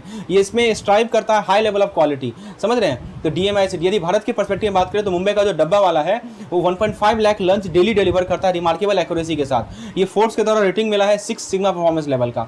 तो हमने की पॉइंट देखा, आईएसओ सर्टिफिकेशन देखा, हमने देखा कि स्ट्रिक्ट एडहेरेंस होना चाहिए डॉक्यूमेंटेड प्रोसीड्यूर में, रेगुलर रिव्यू होना चाहिए, क्वालिटी सर्कल देखा, स्मॉल वॉलंटरी ग्रुप होने चाहिए एम्प्लॉय का जो कि वर्क रिलेटेड प्रॉब्लम को सॉल्व करते हैं। सिक्स सिग्मा देखा, एक रिगरस डेटा ड्रिवन मेथोडोलॉजी है प्रोसेस इंप्लीमेंट के लिए, जिसका एम है नियर परफेक्ट क्वालिटी। अभी ने 3 पॉइंट देखा, आईएसओ सर्टिफिकेशन, क्वालिटी सर्कल और सिक्स सिग्मा, राइट। तो मैंने आपको एग्जांपल भी प्रोवाइड किया।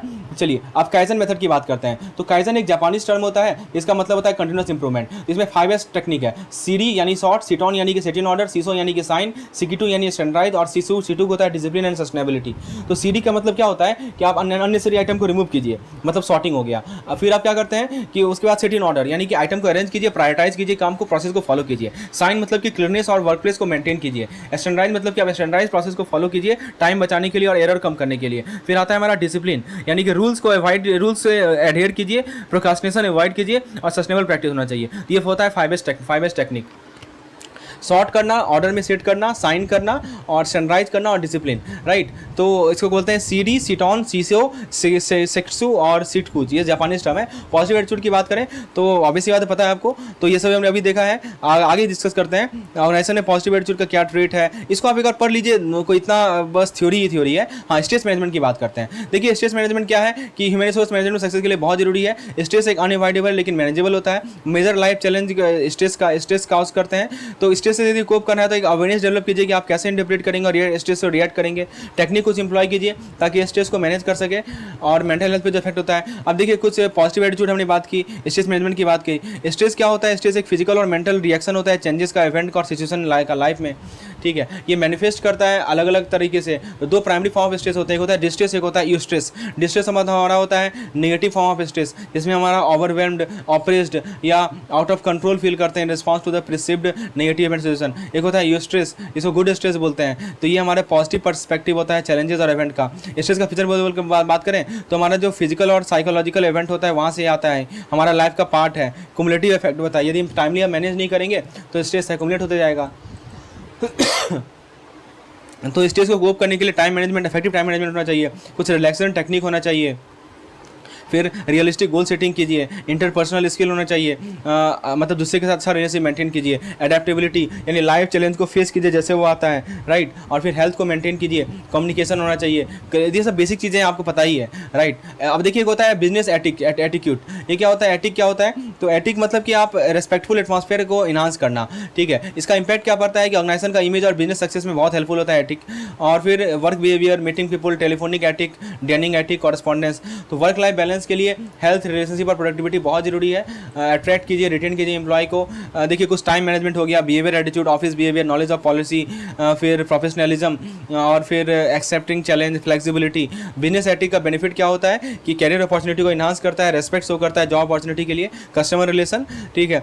एक होता है चेंज मैनेजमेंट। चेंज मैनेजमेंट मतलब क्या होता है? एक सिस्टमेटिक अप्रोच होता है कि हम चेंज को मैनेज करें, हम अडेप्ट करेंगे, कंट्रोल करेंगे, इफेक्ट करेंगे चेंज को प्रोएक्टिव अप्रोच से। तो इफेक्टिव चेंज मैनेजमेंट में हमें थॉटफुल प्लानिंग चाहिए, सेंसिटिव इम्प्लीमेंटेशन चाहिए और इफेक्टिव पीपल का इन्वॉल्वमेंट चाहिए। ये सब हमारा चेंज मैनेजमेंट का पार्ट होता है। तो ऑर्गेनाइजेशन चेंजेस की बात करें तो यहाँ आप देख सकते हैं कुछ पॉइंट बताया गया है। चेंज और डेवलपमेंट में क्या क्या रिलेशन है। अब देखिए चेंजेस का क्या क्या अप्रोच होते हैं। पहला होता है बहुत सारा मेथड है, एक प्लान और स्ट्रक्चर होता है या ऑर्गेनिक या इम्प्लिसिट होता है। इसके अंदर हम विजन लाते हैं, एक्शन प्लानिंग लाते हैं फ्यूचर से प्रेजेंट तक। और अप्रोच टू चेंज क्या होता है? एक होता है प्रेजेंट टू फ्यूचर यानी करंट प्रायोरिटी और प्लानिंग एक्शन को आइडेंटिफाई करना। एक होता है कि रेजिस्टेंट टू चेंज को कैसे मैनेज करना है। तो रेजिस्टेंट जो है ना इंडिविजुअल, ग्रुप, सिस्टम या ऑडिटेड टेक्निक से आ जाता है। तो कॉटर और सिंगसर ने 6 टेक्निक दिया है। पहला है वाइड स्पीड एजुकेशन, दूसरा दिया है फैसिलिटेटिंग पार्टिसिपेशन, तीसरा है सपोर्ट एंड फैसिलिटेशन, फिर आता है agreement and negotiation, coopting and manipulation और फिर आता है कोएर्सन। ये 6 टेक्निक दिया गया है इनके द्वारा। पूछा जाएगा क्वार्टर का 6 थ्योरी, बार बार पूछा जाता है, बहुत इंपॉर्टेंट है क्वार्टर थ्योरी। अब बात करें change initiative in banking industry. तो banking industry radical changes undergo करता है due to social, technological, economic और पॉलिटिकल डायनेमिक। तो आरबीआई का मेजर क्या है कि बैंक रेट में रिडक्शन, सीआरआर में reduction, deregulation of interest rate, ठीक है। ये सभी पॉइंट को ध्यान रखना है। यदि हम बात करें बैंकिंग इंडस्ट्री में चैलेंजेस और रिफॉर्म की तो मार्जिन और profitability under pressure due to competitive. ये सभी देख सकते हैं क्या क्या चैलेंजेस है, क्या कैसे बैंकिंग इंडस्ट्री में रिफॉर्म लाया जाए।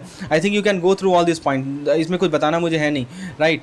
अच्छा अब देखते हैं कि जो प्रॉस्की का जो 2009 का स्टडी था उसमें देखते हैं कि जो चेंज मैनेजमेंट पे टॉप ट्रेंड क्या है। कि सबसे पहले नीड फॉर चेंज को रिकॉग्नाइज कीजिए, कॉम्पिटेंसीज को बिल्ड कीजिए चेंज मैनेजमेंट में, फिर रिसोर्सेज का डेडिकेशन फॉर चेंज मैनेजमेंट, फिर use of methodology and tool for structured approach. अब टॉप ट्रेंड क्या क्या है हमारा चेंज मैनेजमेंट, वो हम लोग प्रॉस्की का जो स्टडी था उसको डिस्कस कर रहे हैं। तो पहली बात है चेंज मैनेजमेंट की रिस्पॉन्सिबिलिटी किसकी होना चाहिए। तो मैनेजमेंट और एग्जीक्यूटिव के पास रिस्पॉन्सिबिलिटी होना चाहिए। मैनेजर फैसिलिटेट करे और इनेबल करे चेंज को। एचआर मैनेजर जो है एक चेंज एजेंट की तरह काम करता है क्योंकि इनका पीपल्स के साथ प्रॉक्सिमिटी होता है। चेंज एजेंट हाई और मैकबर ग्रुप के द्वारा आइडेंटिफाई किया गया और डेव अल्ड्रिच के द्वारा इम्प्लांट किया गया। तो सक्सेसफुल चेंज एजेंट डायग्नाइज करेंगे प्रॉब्लम को, बिल्ड करेंगे लीडरशिप और आर्टिकुलेट करेंगे विजन को। तो एचआर मैनेजर जो होते हैं सबसे बड़े चेंज एजेंट होते हैं, ठीक है। चेंज को मैनेज करना कॉम्प्लेक्स होता है, पीपल सेंट्रिक होता है। एक होता है प्लान चेंज, एक होता है अनप्लान चेंज, ठीक है। तो हमने जो है पहले नीड देखा चेंज होने का, फिर उसके बाद उसे इंप्लीमेंट किया। और कभी कभी अनप्लान चेंज ऐसा होता है कि स्पॉन्टेनियसली हो जाता है, ठीक है। अब देखिए प्लान चेंज का कुछ फेजेस यहाँ बताया जा रहा है। पहला होता है हमारा प्रिपरेटरी फेजेस, यानी कि हम एक फेल्ट नीड को क्रिएट करते हैं, फिर हम अच्छा रिलेशनशिप बिल्ड करेंगे, हम एम्प्लॉय को समझाएंगे कि क्यों जरूरी है चेंज होना, ठीक है। और कुछ इफेक्टिव कम्युनिकेशन चैनल बताया गया है जैसे अवेयरनेस, अंडरस्टैंडिंग, एक्सेप्टेंस, ठीक है। देखिए पहला होता है हमारा प्रिपरेटरी स्टेज। पहले हम देखते हैं कि चेंज का जरूरत क्या है, रेजिस्टेंस को मिनिमाइज करना, फिर फिर आता है हमारा इंप्लीमेंटेशन स्टेज, यानी चेंज को इनिशिएट करेंगे, फोर्सेस को एसेस करेंगे और रेजिस्टेंस को मैनेज करेंगे। फिर आता है हमारा स्टेबलाइजेशन स्टेज, कंफर्मिटी को इंश्योर करना, सपोर्ट और मोटिवेट करना और इवैल्यूएट करना परफॉर्मेंस को। तो हमने 3 स्टेज डिस्कस किया, प्रिपरेटरी, इंप्लीमेंटेशन और स्टेबलाइजेशन। ठीक है, जॉन पी कोटर का जो 8 स्टेप था सक्सेसफुल चेंज का, उसको एक बार देख लीजिए। अर्जेंसी क्रिएट करो, टीम बिल्ड करो, विजन राइट होना चाहिए, कम्युनिकेट कीजिए, एक्शन को इंपावर कीजिए, शॉर्ट टर्म विन क्रिएट कीजिए। तो याद रखिएगा 8 स्टेप। पूछा जाता है कितना स्टेप है, तो 8 स्टेप है। ठीक है, आपको ये चेंज है वो ये कीजिए स्टिक हो। ठीक है, ऑर्गेनाइजेशन डेवलपमेंट के एग्जांपल की बात करें तो जैसे आप जनरल मोटर दे सकते हैं, इन्होंने एक्टिविटीज़ को फंक्शन में डिवाइड किया, डिसेंट्रलाइज एडमिनिस्ट्रेशन, अपोलो हॉस्पिटल दे सकते हैं, इन्होंने डिवीजन क्रिएट किया स्पेसिफिक प्रोडक्ट के लिए, इंडस्ट्रियल चेंज दे सकते हैं। रिस्पॉन्सिबिलिटी चार्टिंग का पर्पस क्या है कि आप रोल क्लैरिफाई कीजिए, आप एम्बिग्यूटीज़ को रिजॉल्व कीजिए, कोलैबोरेशन को इन्हांस कीजिए। तो मतलब कौन क्या काम करेगा, ये होता है रिस्पॉन्सिबिलिटी चार्टिंग का।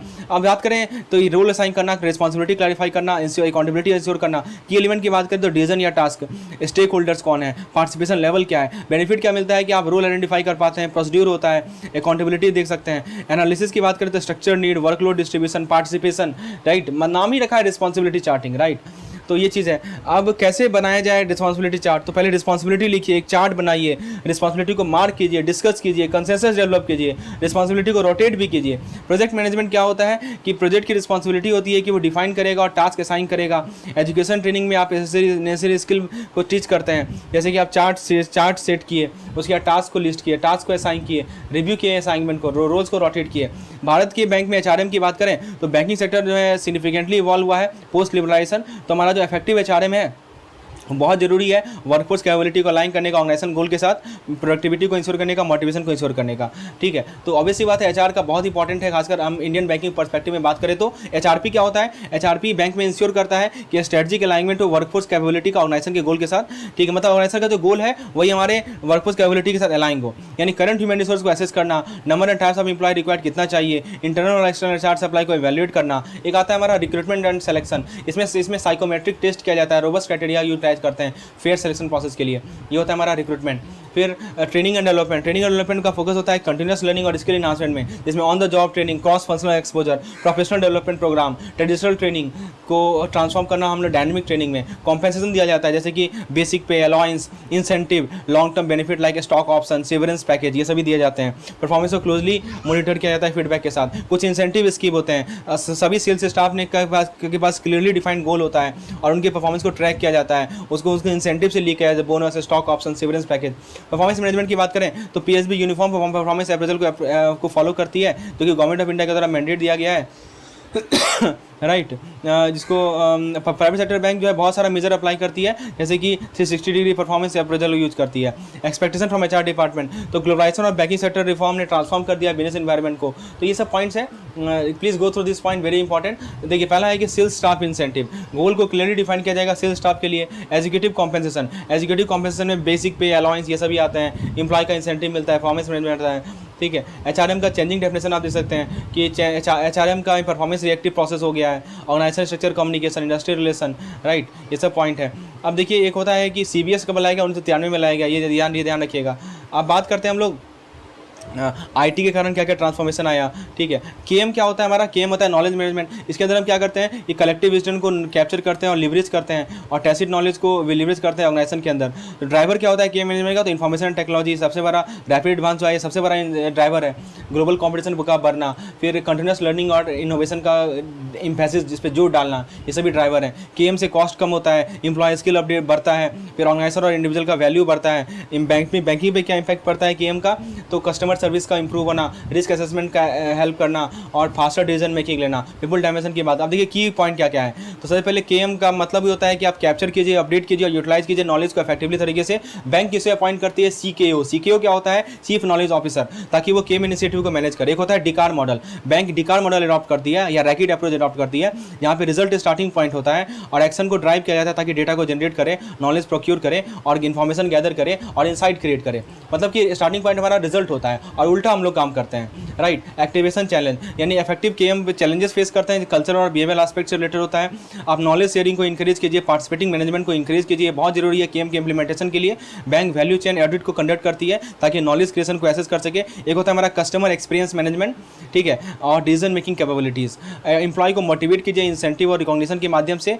अब देखिए यदि हम नॉलेज मैनेजमेंट की एप्लीकेशन की बात करें तो पहला होता है हमारा स्ट्रेटजिक कॉम्पिटेंस। जो भारतीय की बैंक है ना, वो रिकॉग्नाइज कर रही है कि कितना इंपॉर्टेंस है केएम सर्वाइवल और ग्रोथ के लिए कॉम्पिटिटिव मार्केट में। दूसरा आता है हमारा कल्चरल और बिहेवियर चैलेंज। तो कल्चरल बैरियर जो पब्लिक और ओल्ड प्राइवेट सेक्टर बैंक में है, ये इफेक्टिव केएम इंप्लीमेंटेशन को हिंडर करता है। बैंक एड्रेस करती है इन सभी को, एचआर पॉलिसी को रिवाइज करती है ताकि नॉलेज कंट्रीब्यूशन को हम लोग रिकॉग्नाइज कर सके और रिवार्ड कर सके ड्यूरिंग परफॉर्मेंस अप्रेजल।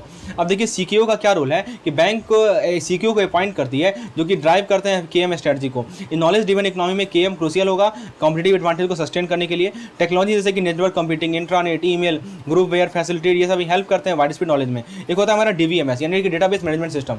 खासकर बैंक के पर्सपेक्टिव में बात करें तो डीबीएमएस डेटा कैप्चर, एनालिसिस और मैनेजमेंट के लिए हेल्प करता है कस्टमर सर्विस के लिए।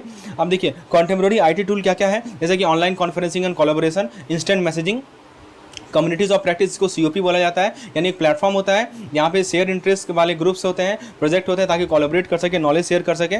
फिर डॉक्यूमेंट और कंटेंट मैनेजमेंट सिस्टम, यानी कि हम डॉक्यूमेंट्स को मैनेज करें, स्टोर करें, ऑर्गेनाइज करें। Web intelligence, market intelligence, customer relation और ऑर्गेनाइजेशन इन्फॉर्मेशन को इंटीग्रेट करें ताकि सर्विस डिलीवरी इनहांस कर सकें।